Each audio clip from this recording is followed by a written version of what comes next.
Now look, today we're breaking down some major news in the YNW case. YNW Bortlen, also known as Cortland Henry, has officially taken the plea deal in connection with the infamous double unaliving case involving YNW Melly. Now, this update is shaking up the hip hop community and could have big implications for what happens next.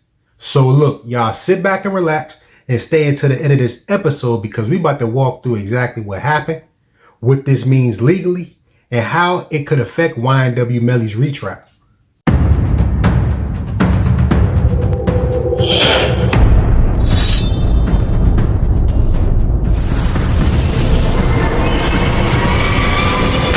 Welcome back to another episode of Eyes Low, Belly Full. As y'all know, this marks episode 145. So YNW Bortlen was originally facing 2 counts of first-degree unaliving, including some gang-related charges for his alleged role in the deaths of YNW Sack Chaser and YNW Juvie back in 2018. And just one day before his trial was set to begin, he entered a no contest plea. And a no contest plea isn't the same as admitting guilt. You feel what I'm saying? Like, it's basically saying that I'm not fighting these charges, but I'm also not admitting I did it. And by taking this route, Bortlen avoided the much heavier unaliving charges. Now, as part of the deal, he pleaded no contest to lesser charges, including being the accessory after the fact in a capital felony, witness tampering, and unlawful use of a communication device. And in return, the prosecutors dropped the more serious charges. So Bortlen was sentenced to 10 years in prison, followed by 6 years of probation. But here's the key detail. He's getting credit for time already served. And since he's been locked up for years, while this case played out, his actual time behind bars could be much shorter than it sounds. And this is a huge difference compared to what could have happened. Because if he would have actually went to trial and been convicted of first-degree unaliving, he would have had to do a mandatory life sentence in prison. YNW Melly might get life in jail, y'all. All because of this man, YNW Bortlen, taking a plea deal. Or maybe not, y'all. This probably is the best outcome for YNW Melly. So they gave YNW Bortlen a no contest, meaning the murder is off the table. He cannot be convicted of that no more.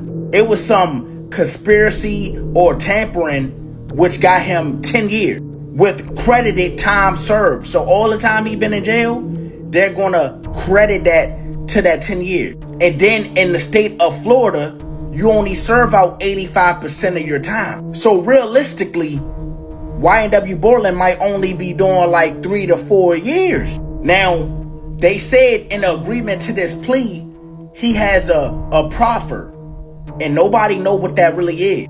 They said the state want to ask him some questions during YNW Melly trial. But here's the thing, y'all. Everybody keeps saying, oh, he a snitch, he a snitch. This man can literally get on trial and say, I don't know nothing. I don't know what y'all talking about. He could just say, I don't know, I don't know, I don't know. Or he could just say, I did it. YNW Melly didn't do it.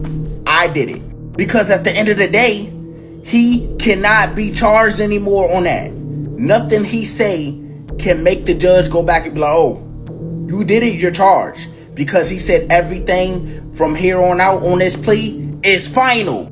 Y'all seen him in court doing this, smiling at YNW Melly mom and them. Like, yeah, we're good, we Gucci. I don't know if that's the case. That's just what I think. Y'all let me know what y'all think about this down below in the comments. Now, why would prosecutors agree to this? I believe it's because the case against Bortlen wasn't as strong as the case against YNW Melly.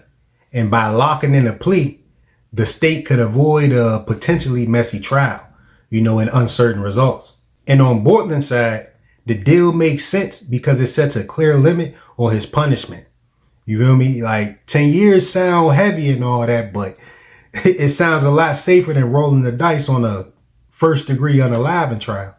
Now, his lawyer also stressed that The plea deal doesn't force Bortlen to testify against YNW Melly. Instead, he only has to provide a sworn statement about his role. That means prosecutors get some official record, but Bortlen avoids becoming a witness in Melly's trial. Now I'm a man and I can admit when I'm wrong, and apparently damn near 90% of us were wrong. This is YNW Bortlen's other lawyer, and I tapped in with him to find out about Bortlen's snitching allegations. Hey, 1090 Jake. Thanks for giving me the chance to clear up a lot of the confusion and just chaos that's happening online right now. It's clear that a lot of people just don't understand what has happened. In all, he was facing 5 mandatory life sentences if found guilty, plus an additional 75 years on top of that. And the facts of his plea are that he has pled no contest. That's very important because that means he has not admitted guilt. He's not admitted that he's done anything wrong. And he's certainly not admitted or given information about anybody else. He's been found guilty, but in exchange, the state has dismissed the 2 murder counts, the conspiracy to tamper with a witness count, and the charge about directing the activities of a criminal gang. He's going to be sentenced to 10 years in Florida State Prison, followed by 6 years of probation with credit for time that he has served. And he's required, as a part of that, to sit down and give what's called a proffer. Typically, when you hear the word proffer, especially in a criminal case, it's when a witness offers information or will explain what they would testify to if called at trial or a hearing. It's unfortunate that we use that word today in court because that's not what's going to happen in this case. Bortlen is not going to sit down and give a lengthy proffer or answer questions about what he would testify to if he were called as a witness, because we don't anticipate him being called as a witness at any trial or any hearing, especially not one involving Melly. What I can tell you is that Bortlen is not going to implicate anybody else. He's not going to provide information against anybody else. Melly's name is not even going to come out of his mouth when he's talking to prosecutors in this case. I anticipate the conversation with the prosecutors is going to be very, very brief. And it is not going to be what everyone thinks it's going to be online, where he sits down and rats or provides information to cooperate against other people. A lot of people are saying that Bortlen's plea and his proffer are going to hurt Melly in some way and affect his trial in the future. And again, that's absolutely untrue.